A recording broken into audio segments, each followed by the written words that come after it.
My name is Rachel Morgan, and for 8 years, I've been financially supporting my parents while they complained I never helped the family. The pattern started small. Mom called when I was 24, fresh out of grad school with my first real job.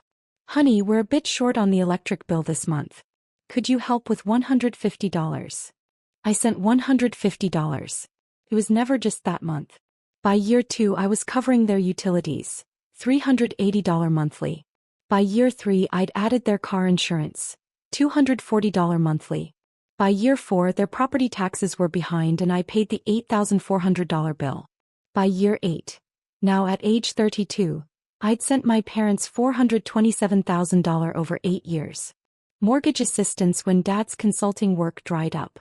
Medical bills when mom needed surgery. Car repairs. Home repairs. Emergency after emergency after emergency. I documented everything. Every wire transfer. Every check. Every Venmo payment. Spreadsheets color-coded by category with running totals and dates. $427,000 in 8 years. They never said thank you. Not once. Instead, at every family gathering, mom would sigh and say things like, "We've sacrificed so much for our children. We gave Rachel everything. Sometimes I wish she understood what we went through." Dad would add, "Your mother and I worked ourselves to the bone. We put you through college. We gave up our dreams so you could have yours." And I'd sit there having just sent them $3,200 that week and say nothing. Because I was conducting an experiment. I wanted to see if they'd ever acknowledge what I was doing. If gratitude would eventually overcome their need to be seen as martyrs. 8 years. They never acknowledged it once. What they also didn't know, while I was sending them $427,000, they were stealing an additional $189,000 from me through credit card fraud. Cards opened in my name. Forged signatures. My credit destroyed while they bought furniture, took vacations, and remodeled their kitchen with money I never authorized. I discovered the fraud 2 months ago. I hired a forensic accountant who spent 6 weeks documenting everything. And I planned my confrontation carefully. Christmas dinner. When they'd have an audience. When they'd feel safe making their usual speeches about sacrifice and ungrateful children. That's when I'd show them the truth. I grew up in suburban Chicago, the only child of 2 people who saw parenthood as an endless sacrifice worthy of eternal gratitude. My father, Thomas Morgan, worked in sales, or tried to. He'd had 6 different jobs by the time I graduated high school, always claiming his employers didn't appreciate his talents. My mother, Linda, was a stay-at-home mom who treated raising one child as if she'd personally ended world hunger. "I gave up my career for you," she'd say, though she'd never actually had a career. She'd worked retail for 2 years before I was born. They lived beyond their means my entire childhood. Big house with a struggling mortgage. New cars every 3 years on loans they couldn't afford. Vacations charged to credit cards they never paid off. By the time I left for college, they had $140,000 in credit card debt. But they blamed circumstances. Bad luck. The economy. Unfair employers. Never their own spending. "We spent everything on you," Mom would say when I questioned their finances. Private school. Dance lessons. College prep courses. Everything we had went to giving you opportunities. Except it didn't. I went to public school. I never took dance lessons. I did community college for 2 years before transferring to state school on scholarships I earned myself. But they rewrote history to cast themselves as martyrs. I worked 3 jobs through college. I graduated with a degree in data analytics and a job offer from a major consulting firm for $72,000 a year. Mom's reaction, "That's nice, honey. I hope you remember that we made all of this possible." Dads, don't forget who supported you while you were in school. They'd supported me by letting me live at home for 2 years of community college, during which I'd paid them $400 monthly rent and bought my own food. I moved to Chicago for my job, got a modest apartment, and started saving aggressively.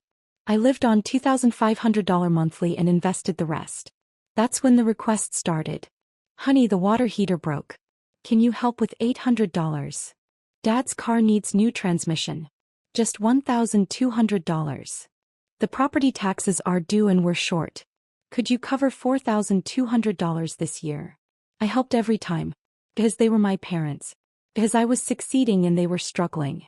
Because that's what family does. But the requests never came with gratitude.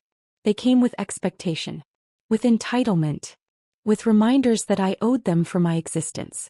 By age 27, I'd been promoted twice. My salary hit $135,000. I bought investment properties. I built a stock portfolio worth $480,000. My net worth crossed $1 million by age 30. But I still drove a used Honda. Still lived in that modest apartment. Still brought lunch to work. Because I was supporting 2 households. Mine and my parents. At family gatherings, the guilt trips intensified. "Your father and I never travel anymore," Mom would announce. "We spent all our money on Rachel's education. We have nothing left for ourselves." "Some children take care of their aging parents," Dad would say loudly. "But we're fortunate Rachel has her career. We're so proud. Even if it means we sacrifice in our golden years." I'd sent them $4,800 that month.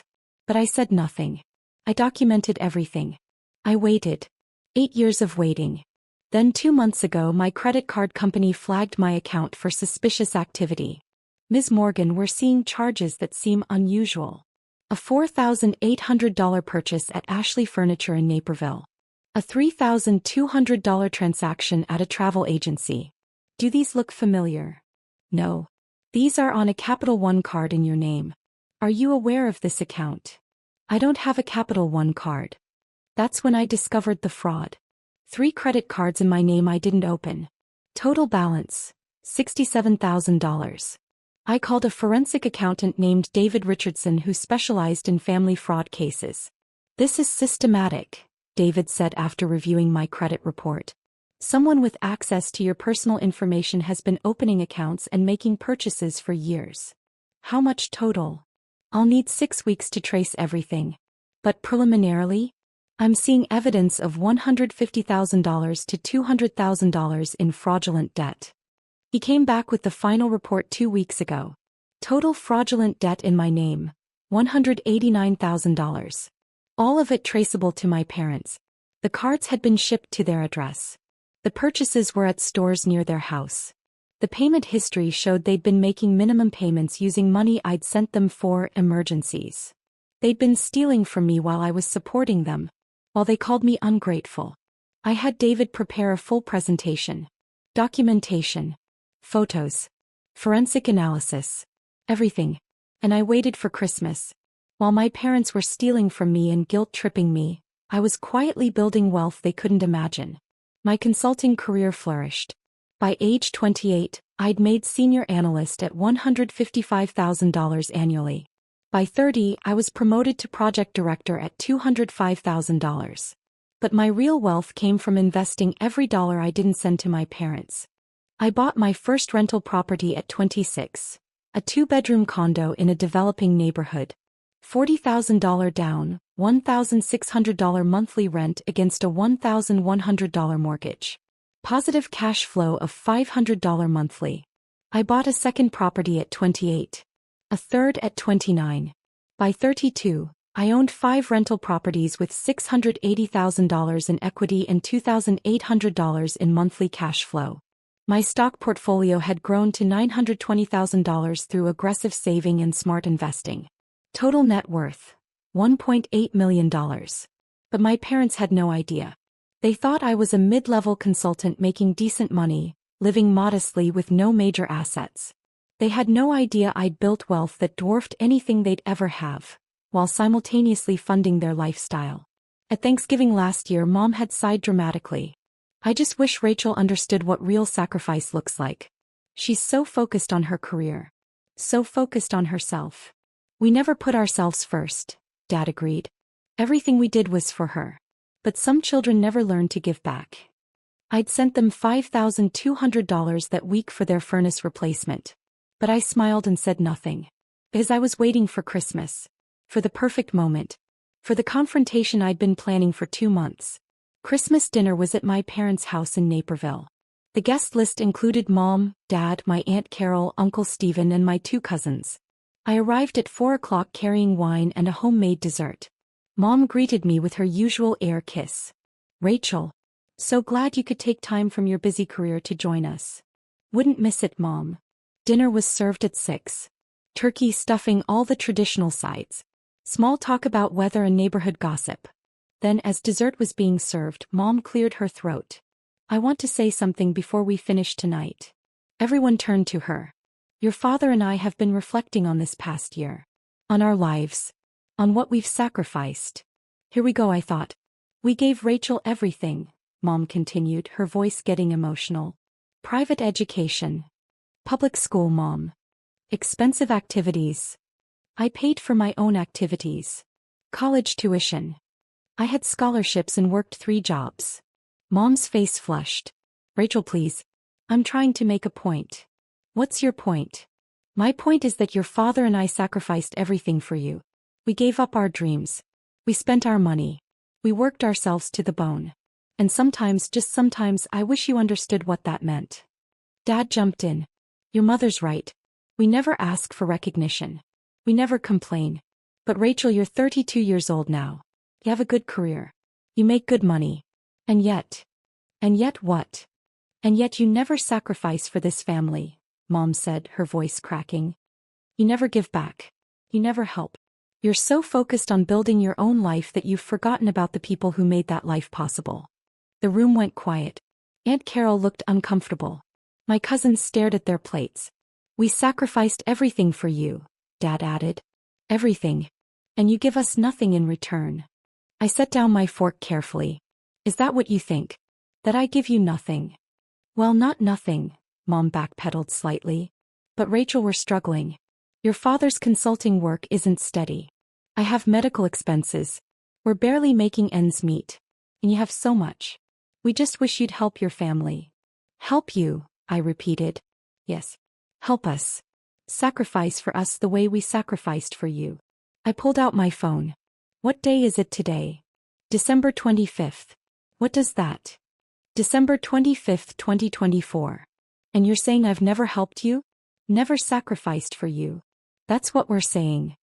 I stood up. I need to get something from my car. I'll be right back. I walked out to my car and retrieved my briefcase. The one I'd packed specifically for this moment. When I returned, I also had David Richardson with me. He'd been waiting in his car as planned. Everyone, this is David Richardson, I said. He's a forensic accountant I hired 2 months ago. David has some information to share about family sacrifice. Mom's face went pale. Rachel, what is this? This is the truth, Mom. Something this family seems to have trouble with. David set his briefcase on the dining table and pulled out a folder. Good evening, everyone. I apologize for the intrusion on Christmas, but Ms. Morgan asked me to present these findings in a family setting. He opened the first folder and pulled out a bound report. Over the past 8 years, Rachel Morgan has provided financial support to her parents totaling $427,000. The room went completely silent. That breaks down to approximately $53,400 annually, or $4,450 monthly, though the amounts varied by need.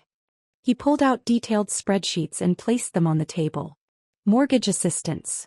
$168,000 over 8 years when Mr. Morgan's consulting income was insufficient. Utility payments. $36,480. $380 monthly for 96 months. Insurance payments.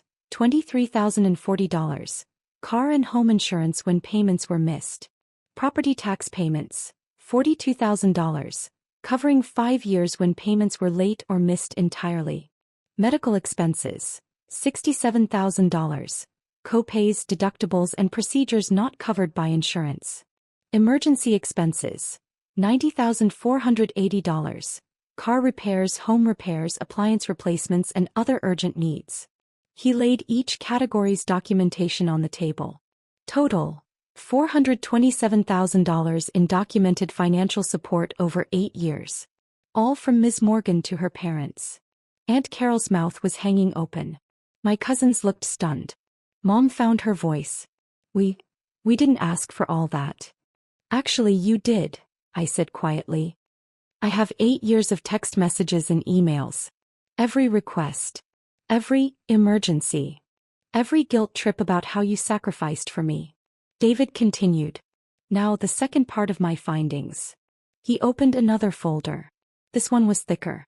While Ms. Morgan was providing $427,000 in support, her parents were simultaneously committing identity theft and credit card fraud. Dad started to stand. Now wait just a... Sit down, Mr. Morgan. These are federal crimes we're discussing. Dad sat. David pulled out credit card statements. 3 credit cards opened in Rachel Morgan's name without her authorization. Capital One, Chase and Discover. Total fraudulent charges, $67,000. 4 personal loans from online lenders using Rachel's information, $52,000. Unauthorized charges on Rachel's legitimate credit cards, cards that were reported stolen but had been taken by Mr. and Mrs. Morgan, $48,000. Forged checks on Rachel's checking account, $22,000. He spread the evidence across the table like a prosecutor presenting a case. Total fraudulent debt incurred in Rachel's name, $189,000. He pulled out photos next. Security camera footage from stores. My parents making purchases with cards in my name. This is Mr. Morgan at Ashley Furniture, charging $4,800 to a Capital One card in Rachel's name. This is Mrs. Morgan at a travel agency, booking a $3,200 cruise using a Chase card in Rachel's name. This is both of them at Home Depot, spending $6,400 on kitchen renovation materials using Rachel's credit. Photo after photo. Evidence after evidence. Combined total, David concluded.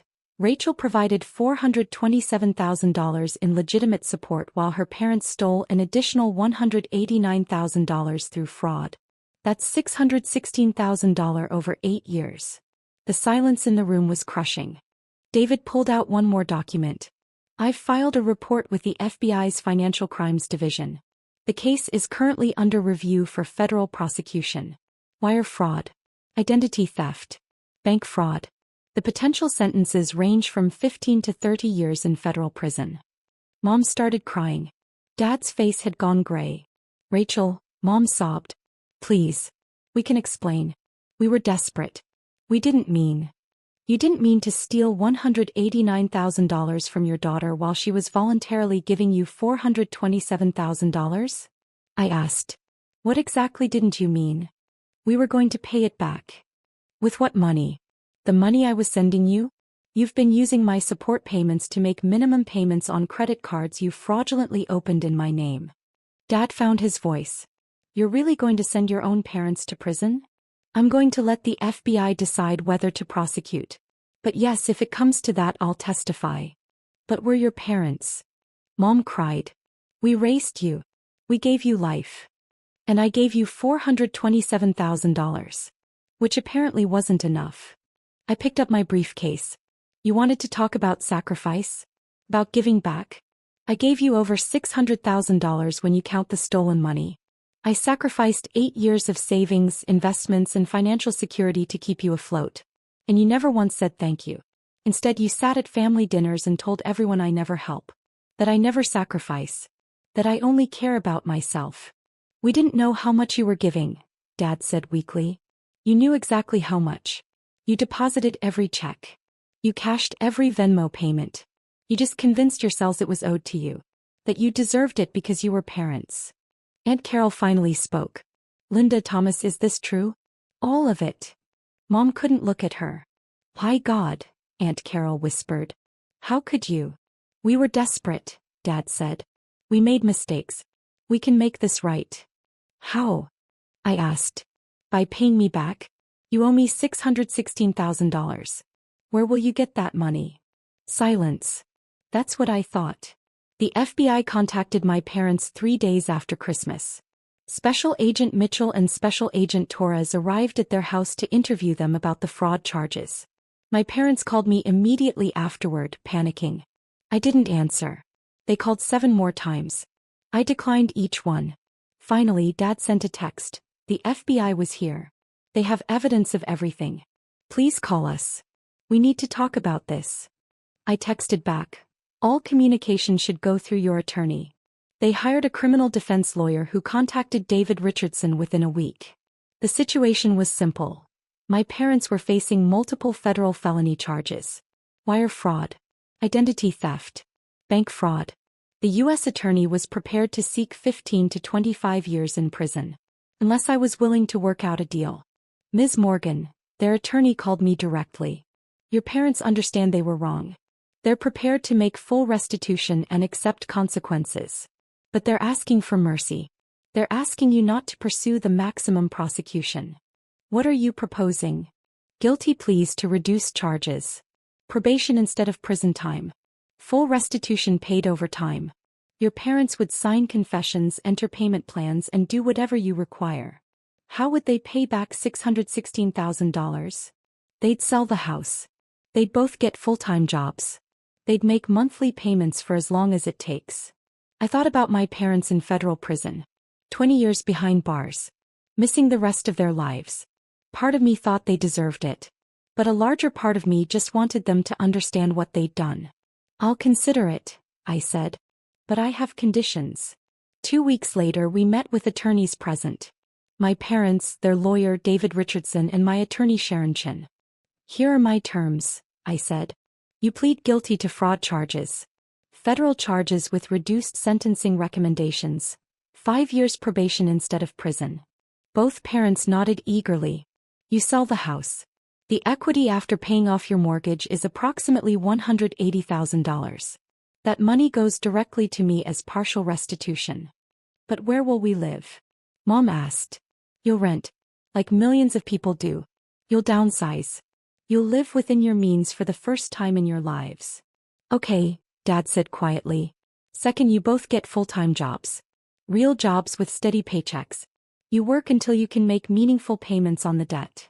We're 64 years old. Then you'll work until you're 74 if that's what it takes. You committed federal crimes.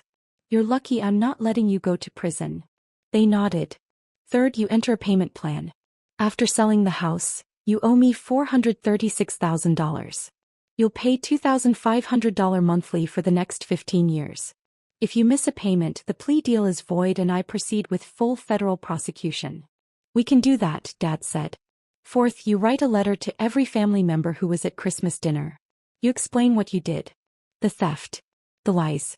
The guilt trips while you were stealing from me. You tell them the truth about who provided what in this family. Mom's face crumpled. That's so humiliating. Good. You humiliated me for 8 years. Now it's your turn. We'll do it, Dad said firmly.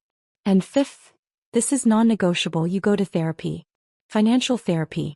You learn why you spent beyond your means. Why you felt entitled to my money. Why you lied about sacrifice while taking everything I gave you. You do the work to understand what you did wrong. We will, Mom said. We promise. The papers were signed 2 days later. My parents sold their house within 3 weeks. The $180,000 in proceeds reduced their debt to $436,000. They moved into a 2-bedroom apartment in Aurora. Rent, $1,400 monthly. Dad got a job at Costco. Mom got a job at Target. Combined income, $68,000 annually. After taxes, rent, and basic expenses, they had exactly $2,500 monthly to pay me back. Not a dollar more for extras. No restaurants. No vacations. No new furniture. The first payment arrived on time. So did the second. And the third. 15 years of payments ahead of them. The letters to family members went out 1 week after the plea deal. Aunt Carol called me crying. Rachel, I had no idea. All those years they were taking from you while complaining you weren't helping. I'm so sorry we believed them. It's okay, I said. They were convincing. You're so much more generous than they deserved. Maybe. But I didn't want to become bitter. I wanted them to face the truth and make it right. 3 months after the plea deal, Mom sent me a text. We finished our first month of financial therapy. Our therapist says we have entitlement mentality and victim complex. He's right. We're working on it. Thank you for not giving up on us. I didn't respond immediately. But later that week I texted back, I'm glad you're doing the work. 6 months in, Dad called me. Rachel, can we meet for coffee? No expectations. Just coffee. We met at a Starbucks near my apartment. They looked different. Older, yes. But also humbler. Dad wore a Costco employee vest. Mom's manicure was gone, her hair simply styled. Thank you for meeting us, Dad said. What did you want to talk about? We wanted to apologize. In person. Not because we have to. Because we need to. Mom's eyes were red. We spent your entire life telling you that you owed us. That we sacrificed for you. That you should be grateful. But the truth is you sacrificed for us. You gave us everything and we never even said thank you. We were so focused on being victims, Dad added. On being martyrs. On maintaining the story that we'd given up everything for you. We couldn't see what you were actually doing. Because acknowledging it meant admitting we needed you, Mom said. And we wanted to be the strong ones. The parents. The ones who sacrifice. Working at Target has been humbling, she continued. Standing on my feet for 8 hours taking orders from managers half my age living paycheck to paycheck. This is what real sacrifice looks like. And you were doing this for us, sacrificing your financial future, while we stole from you. We don't expect forgiveness, Dad said. We just wanted you to know that we finally understand. We finally see what you did. And we're sorry we were blind for so long. I sat with that for a moment. Thank you for saying that. Can we rebuild? Mom asked. Not right away. We know trust takes time. But eventually. Eventually, I agreed. If you keep doing the work. We will, they both said. 18 months after Christmas dinner, my parents have made every payment on time. They've attended therapy weekly. They've lived within their means. They've worked their jobs without complaint. We have coffee once a month now. The conversations are different, real, honest, without the performance of martyrdom. Last week, Dad told me they'd saved $3,000 in an emergency fund. It's the first time we've had savings in 30 years. That's great, Dad. It feels good. Knowing we earned it. Knowing it's ours because we worked for it, not because someone gave it to us or we stole it. Mom added, our therapist says we're making progress. We're learning to separate our worth from our financial status.